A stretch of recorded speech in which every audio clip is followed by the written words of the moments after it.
यहाँ से जाओ यार, तुम बिल्कुल जाने को तैयार नहीं मामू, बिल्कुल नहीं। बस क्या मैं जा पाया वहाँ तक गया था, मैं वहाँ तक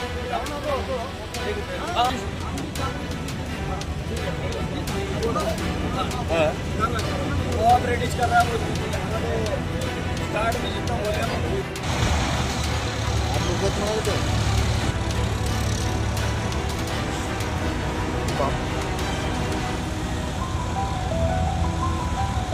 आप लोग पीड़ना बोले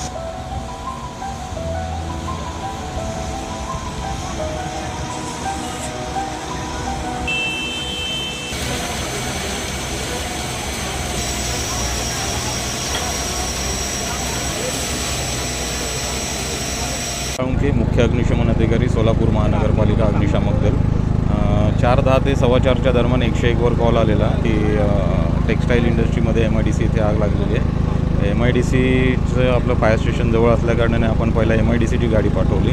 त्यानंतर आपल्याला आगीचं स्वरूप मोठं असल्याकारणाने आपण सोलापूर अग्निशमन दलातील सर्व गाड्या इथे पाचारण केल्या आणि मदतीसाठी आपण अक्कलकोट नगर परिषद, पंढरपूर नगर परिषद, NTPC आणि चिंचोली MIDCच्या गाड्यासुद्धा मदतीला मागून घेतलेल्या आहेत। सुरुवातीला आपण एकंदरीत 3 व्यक्ती, त्यापैकी 2 पुरुष आणि 1 महिला व्यक्तींना रेस्क्यू केलं। ते अनकॉन्शियस स्टेटमध्ये होते आणि त्यांना आपण सिव्हिल हॉस्पिटलला दाखल केलेलं आहे।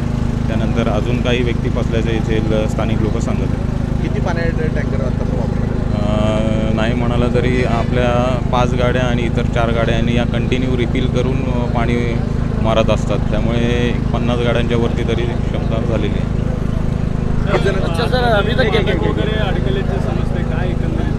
एकंदरीत अजून 4-5 लोक फसलेले आहेत असं सांगण्यात येत आहे। तर त्यांना आपण रेस्क्यू ऑपरेशन जशी आग आटोक्यात येईल तसं शिडी वगैरे लावून किंवा इतर ग्रिल्स वगैरे कापून आपण त्यांना रेस्क्यू करण्याचं काम लवकरात लवकर करण्याचा प्रयत्न चालू आहे।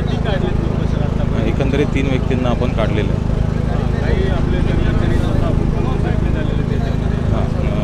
म्हणजे जे परिसराच्या आजूबाजूची जी मोकळी जागा असते तर सदर ठिकाणी मोठ्या प्रमाणात साठा ठेवल्या कारणाने गाडीला तिथे पोचता आलं नाही, शिडी लावती आली नाही, त्यामुळे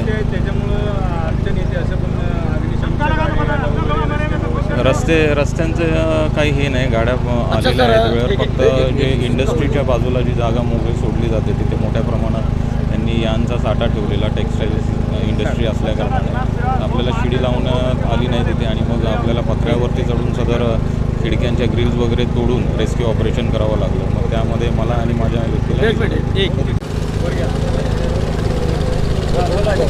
आज 3:30 वाजता रात्री अचानकपणे सेंट्रल कारखान्याला मोठ्या प्रमाणात आग लागली। आत 8 लोक होते, 3 लोकांना बाहेर काढण्यात आले, ती पण लोक इंजुरी झाले, ते पण मयत झालेत। आत 5 लोक आहेत असं सांगतात, परंतु हे उस्मान मसुरी कारखान्याचे मालक आहेत, ते पण आत आहेत, हाजी साहेब आहेत, म्हणजे एक लहान बाळ आहे। यासाठी अतिशय परिस्थिती आहे, प्रयत्न करायलाच वर जायचं, पण काय जमिना अग्निशमन दलाच्या गाड्या पूर्ण चालू आहेत, NTPCची गाडी काम चालू केलेत, पण आज जायला काय जागा मिळेना, सगळं धूर यायला, ऑक्सिजन मिळेना, यासाठी लोक आतून परत आलेत। पण जोपर्यंत आग उजत नाही तोपर्यंत काढता येत नाही। आतले लोक कसे आहेत अजून काय कळायला तयार नाही, परंतु हे घटना जे घडली अतिशय वाईट घटना घडलेली आहे। फार मोठा एक चांगला माणूस होता, तो लोकांना सगळ्या मदत करणारा व्यक्ती होता, आज तो आत अडकलेला आहे। ते दुःख वाटायला मला कसं बाहेर काढावा, परंतु अग्निशमन दलाच्या गाड्या काम चालू आहे, पण रिस्की जे असत आहेत त्यांच्याकडे साहित्य नाही आहे, हे दुःखाची गोष्ट आहे। एवढं मोठं शहर आहे सोलापूर शहर, या ठिकाणी अशा वेळेला एक रिस्की ऑक्सिजनची गरज असते, ते लावून आज जाऊन आपण माणसाला काढलं असतं, पण ते साहित्य त्यांच्याकडे नसल्यामुळं हा तारांबळ उडालेली आहे।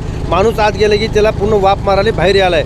अग्निशमन दलाचे लोक गेले आत, परंतु त्यांना वाफ मारून बाहेर आलेत, पण ते कुठलं साहित्य त्यांच्याकडे नाही आहे, यासाठी मोठ्या अडचणी आली। आता हे काय तर त्यांनी करायला पाहिजे, शासनाने निर्णय घ्यायला पाहिजे की असे एवढा मोठा इंडस्ट्री आहे, या ठिकाणी कारखान्याला कधी पण आग लागते। ह्याच्या 2 वर्षापूर्वी असे 7-8 लोक आपल्या इथे मिळते, आता हे किती मेले ते आकडा सांगू शकत नाही, पण हे दुर्घटना अतिशय वाईट आहे। ह्याच्यावर सखोल चौकशी करून ते जे काय चौकशी व्हायची माझी विनंती आहे। त्यांनी नातेवाईक किंवा त्या कामगारांची पण महानगरपालिका प्रशासनावर आरोप करत आहे की मदत वेळेवर मिळाली नाही, म्हणून ही अवस्था झालेली आहे, एवढी आग भडकलेली आहे। नाही, मान्य करतो मी, लवकर आले नाही, यायला पाहिजे, कारण यांच्याकडं तसं नियोजनच नाही आहे। मला हे दुःखाची गोष्ट आहे. कारण महानगरपालिका एवढी मोठी महापालिका आपली, नियोजन असायला पाहिजे. एक जर माणूस आता मुंबई पुणे जर कसं आहे ताबडतोब रिस्की करून तिला बाहेर काढतो, पण तसं यांच्याकडे काही नाही आहे. हे आम्हाला दुःखाची गोष्ट आहे. यासाठी मी त्यांचासुद्धा निषेध करतो या ठिकाणी. तीन डेड बॉडी सापडले, त्यांची ओळख पटली का? काय ओळख पटली तिचं? काय नाव त्यांचे? कामगार आहेत, नाव चालू आहेत, कामगार आहेत. आणि मालक अजून आत? मालक आत आहे. पहाटे 3:30च्या सुमारास सेंट्रल कारखाना MIDC मधला फार मोठा कारखाना आहे, टावेल उत्पादक आहे.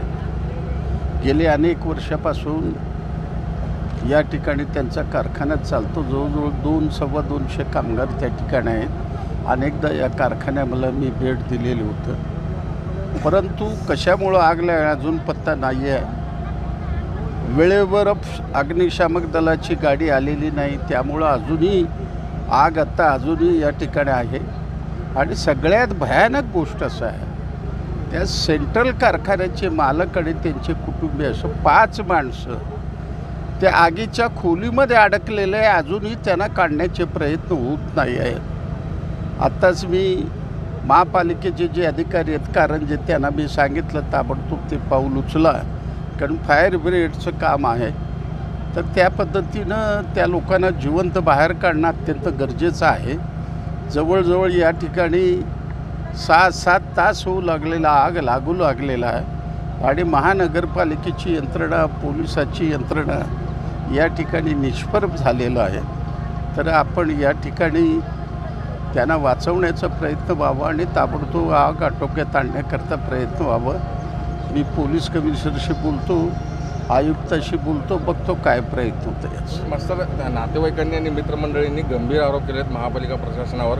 वेळेवर मदत मिळाली नाही आणि अग्निशामक दलाच्या गाड्या देखील वेळेवर आल्या नाहीत असं त्यांचं म्हणणं आहे. ते अत्यंत खरं आहे.